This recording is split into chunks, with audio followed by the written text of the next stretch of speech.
I've spent weeks diving into archaeological records of Byzantium to answer one question. How did a city built for 1 million people stay alive when the plague turned its streets into a graveyard? Most creators will tell you that 550 AD was just the golden age of Justinian. But they're missing the point.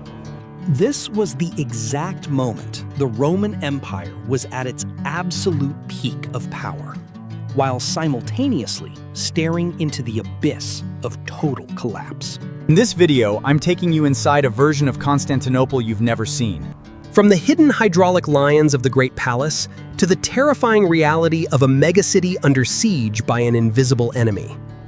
By the end, you'll see why the very foundation of modern city life was born during this perfect storm. If you miss the middle of this story, you'll never understand why Rome truly fell.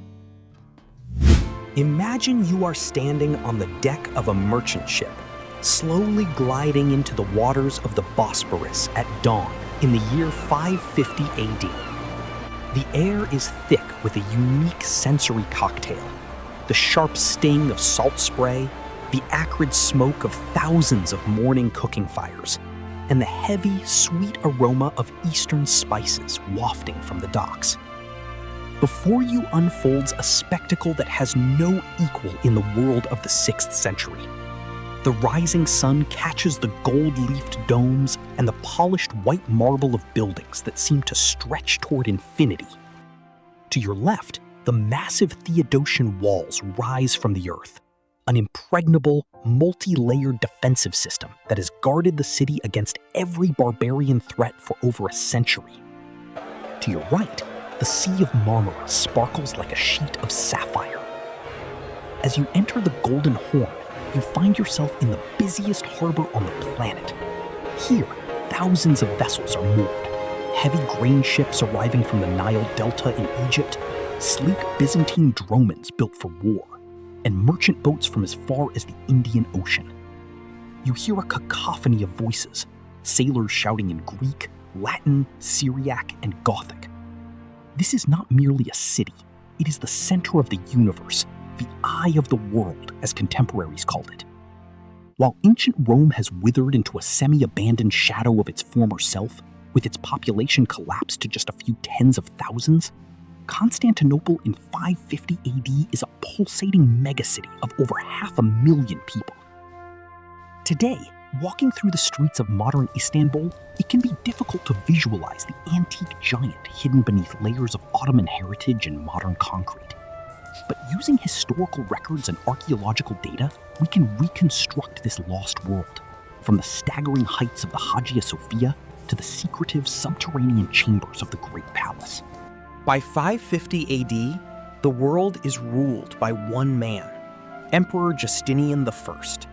He has occupied the throne for over 20 years, and his reign defines an era known as the Restauratio Imperii, the restoration of the Roman Empire.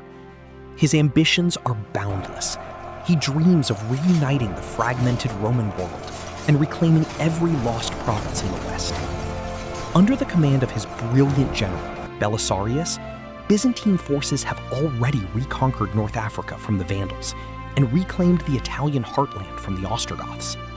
Constantinople in this period is more than a capital. It is a physical manifestation of Roman glory reborn. However, this splendor was born from fire.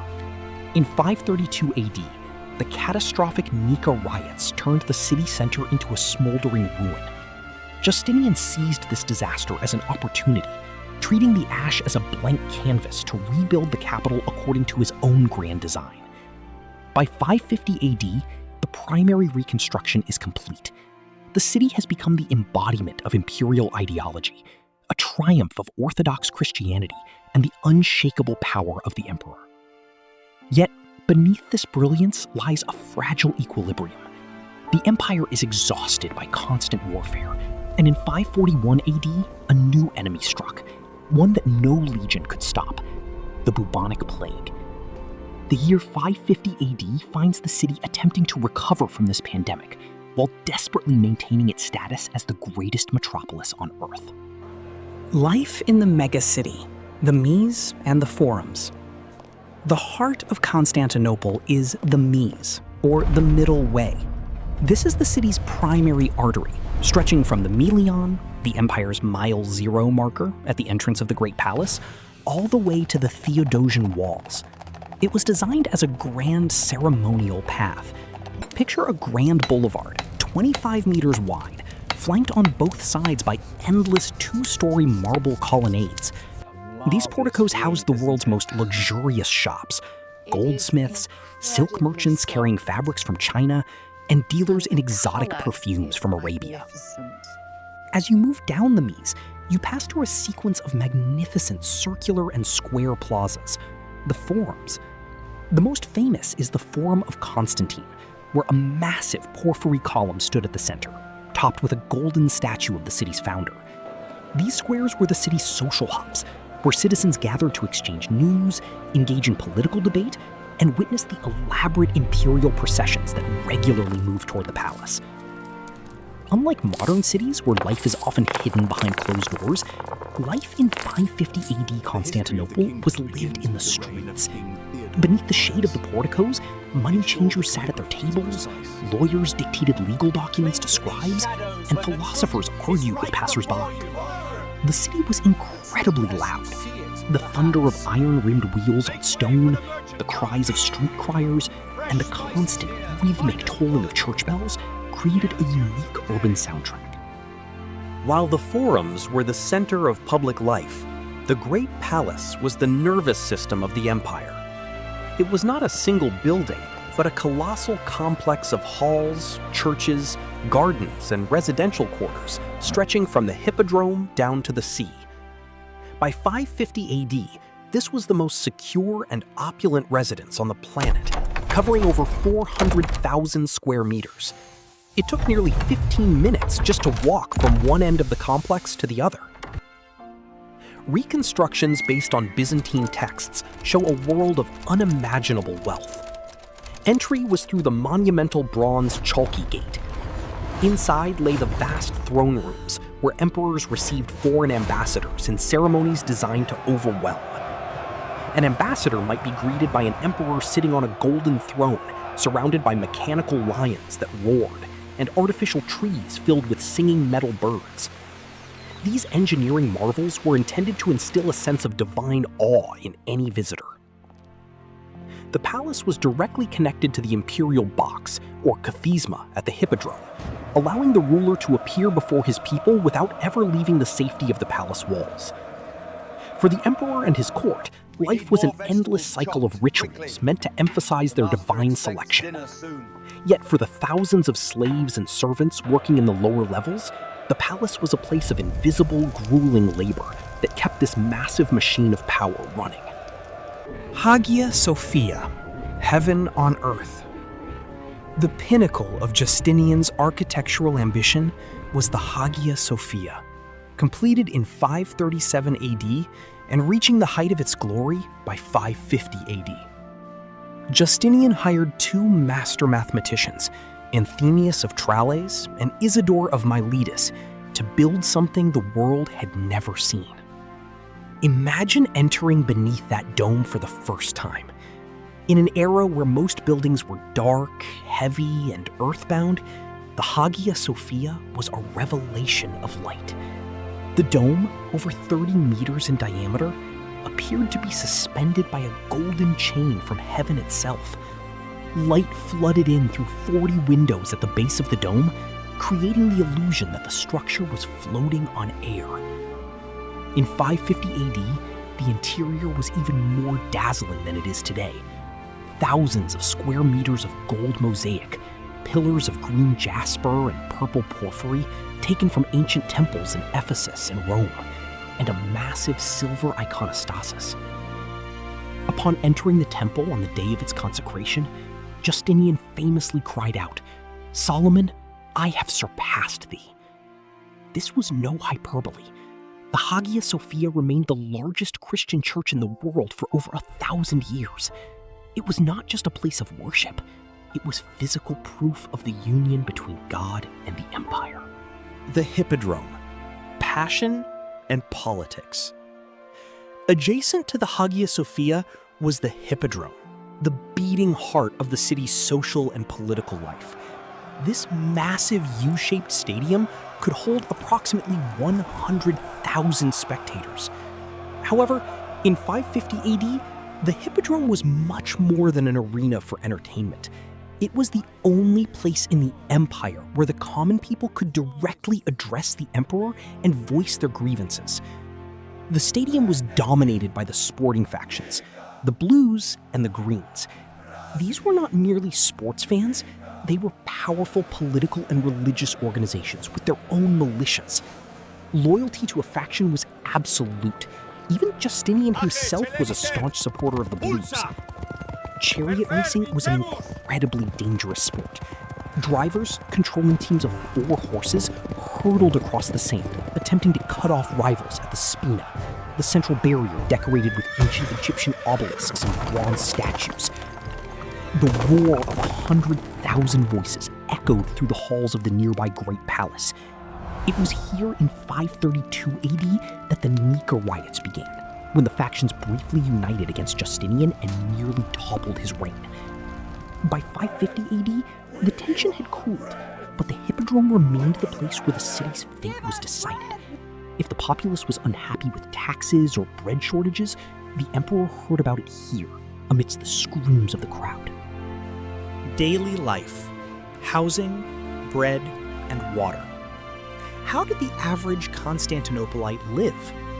Approximately 90% of the population resided in multi-story apartment buildings called insulae. These structures, built of brick and wood, stood so close together that the streets became narrow, sunless canyons. The ground floors housed workshops and taverns, while the upper floors consisted of cramped, one-room apartments where entire families lived in difficult, often unsanitary conditions. The city's greatest challenge was its water supply. Unlike Rome, Constantinople lacked large nearby springs. Byzantine engineers solved this with staggering scale, building an aqueduct system over 400 kilometers long to bring water from the forests of Thrace. Because the city was frequently besieged, this water had to be stored within the walls. By 550 AD, a network of hundreds of subterranean cisterns had been carved beneath the city. The most famous, the Basilica cistern, was built by Justinian following the Nika riots. Imagine a subterranean palace of 336 marble columns holding up brick vaults with 80,000 cubic meters of water shimmering below. This engineering marvel allowed the city to survive for months, even if an enemy cut the external aqueducts. The city's diet depended entirely on grain shipments from Egypt. Every citizen was entitled to free or subsidized bread, a tradition inherited from the days of the Roman Republic. However, by 550 AD, these supplies were becoming unstable. War and plague had disrupted trade routes, making the question of bread a matter of imperial survival. The Great Crisis, Justinian's Plague. We cannot speak of Constantinople in 550 AD without mentioning the shadow of death that hung over it. In 541 AD, the plague arrived. This was the first documented pandemic of bubonic plague in European history. The chronicler Procopius described horrifying scenes. At the height of the outbreak, as many as 5,000 to 10,000 people died in the city every single day. By 550 AD, the acute phase had passed, but the city was permanently altered. The population had been slashed by a third. Vast abandoned districts, a desperate shortage of labor, and silent workshops were the new reality. Emperor Justinian himself contracted the plague, but miraculously survived. However, the disease left a deep scar on the collective psychology. The city became more intensely religious, with people seeking salvation in relics and prayer. The urban economy, deprived of taxpayers and consumers, began a long transformation from an ancient polis toward a medieval fortress. Comparison. Constantinople 550 AD versus Istanbul today. If you were to overlay a map of 550 AD Constantinople onto modern Istanbul, you would be surprised by how much of the ancient footprint remains. The walls. The Theodosian walls still encircle the historic peninsula. What was an impregnable barrier in 550 AD is today a series of picturesque ruins through which modern highways are carved. Hagia Sophia. The building stands on the exact same site, preserving Justinian's massive dome, though its mosaics and internal character have evolved through centuries of change. The Hippodrome. Today, this is Sultanahmet Square. You can still see the Egyptian obelisk and the serpentine column that stood on the spina of the Hippodrome in 550 AD. The stadium's distinctive U-shape is still traceable in the park's layout. The cisterns. Subterranean reservoirs like the Basilica Cistern remain filled with water and are open to the public, offering one of the few places where you can physically touch the scale of 6th century engineering. However, much has vanished. The Great Palace was largely dismantled for stone to build the Blue Mosque and Ottoman mansions. The marble forums have been built over by the dense neighborhoods of Fatih and Eminonu. Where armored legionaries once marched, today's trams rattle and tourists crowd the markets. Constantinople in 550 AD teaches us how greatness can coexist with extreme fragility. This was a city that solved the problem of managing 1 million people long before it was a modern standard. It fused Roman law, Greek culture, and Christian faith into a unique synthesis. And that would endure for 9 more centuries.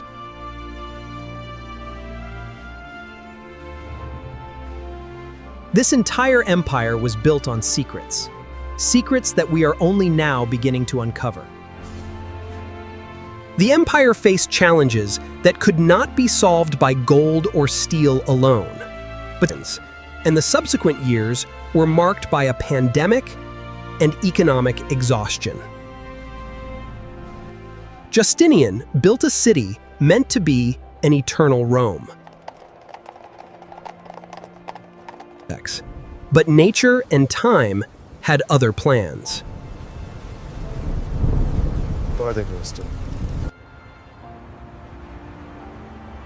Modern Istanbul is a monument to this persistence.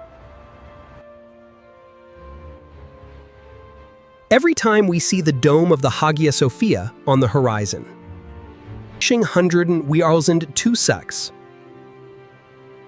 we are looking at Justinian's dream. The city of 550 AD did not truly disappear. It lives on in these stones. And it dissolved into the DNA of the modern metropolis. Reminding us that even the greatest empires are merely chapters in the long human story of creation. It dissolved into the DNA of the modern metropolis.